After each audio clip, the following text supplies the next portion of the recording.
bienvenue dans cette nouvelle vidéo. Je suis contente de vous retrouver pour vous présenter Aloha, une petite chemise de la marque Ready to Make. Le patron m'a été offert, mais je n'ai pas été obligée de réaliser du contenu sur ce patron. Donc si cette vidéo voit le jour, c'est que ça m'a plu et que c'est une réussite. D'ailleurs, spoiler alerte, mais c'est une réussite. Bref, je vous souhaite à toutes et à toutes un bon visionnage. Je voulais juste vous faire cette précision.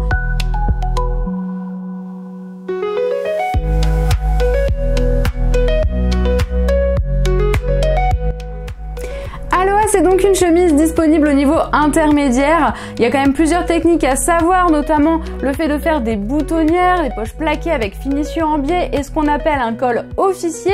Il y a une dizaine de pièces avec les notations en français et en anglais. D'ailleurs, pour pas trop vous perdre, je vous conseille de surligner les indications françaises.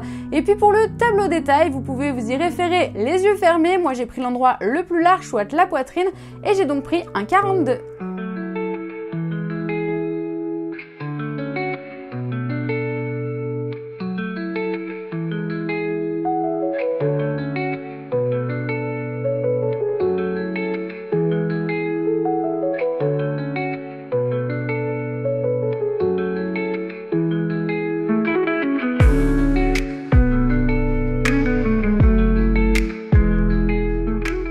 Alors pour cette première étape, je n'étais pas totalement sûre de ce qu'il fallait faire, si c'était un pli ou une pince, car l'explication porte à confusion, mais je vous en reparlerai à la fin de cette vidéo. Moi j'ai réalisé des plis et je suis passée à la confection des poches, rien de compliqué, mais je n'ai pas suivi le patron car j'ai voulu faire des finitions au biais.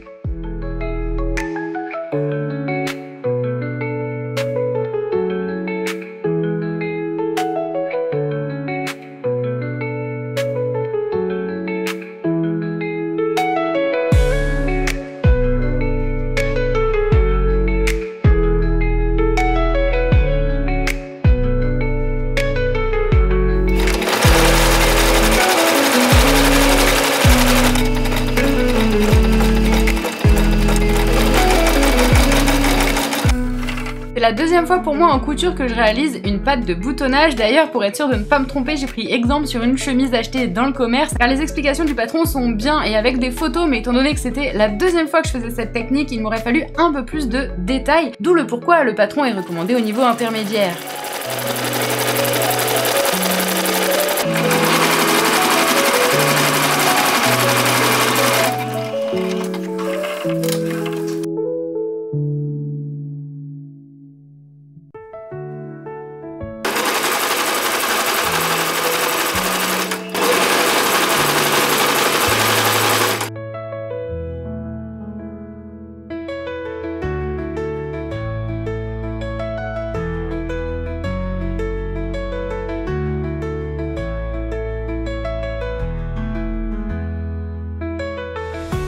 Pour de jolies finitions, j'ai décidé d'assembler les côtés avec ma surjeteuse, mais vous pouvez très bien faire un point zigzag à la machine.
J'ai toujours eu des problèmes avec les boutonnières et ma machine à coudre, je me suis entraînée sur une chute et dès que je suis passée sur ma chemise avec les épaisseurs, le thermocollant, ce fut une véritable catastrophe.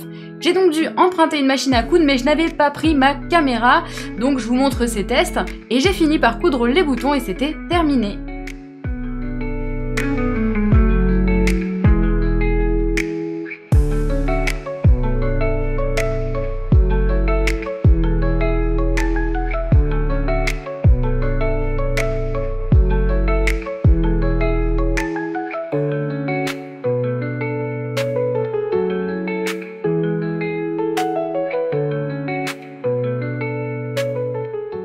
Eh bien écoutez, ce test de patron est une réussite, je suis très contente de ma réalisation. J'ai juste fait une seule erreur, elle se trouve au niveau du col et de la patte de boutonnage. J'ai malheureusement fait ma boutonnière à l'envers. Normalement, ça se place dans l'autre sens pour éviter que le tissu ne plisse au porté. J'ai de la chance, ça ne se voit pas quand je porte la chemise, mais ça aurait pu très bien se voir et plisser mon tissu.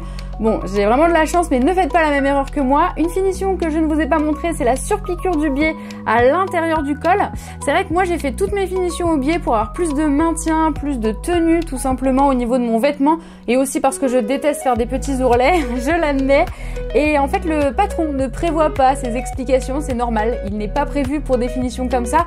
Mais moi, je trouve ça beaucoup plus propre et au moins, les coutures ne viennent pas me déranger ni me gratter à l'intérieur. Et j'ai horreur de ça, donc c'est pour ça que maintenant je pose du biais partout. Voilà, cette vidéo est à présent terminée. Un grand merci si vous êtes restés jusqu'ici. Je vous fais plein de gros bisous, puis au mois prochain pour une nouvelle vidéo. Ciao!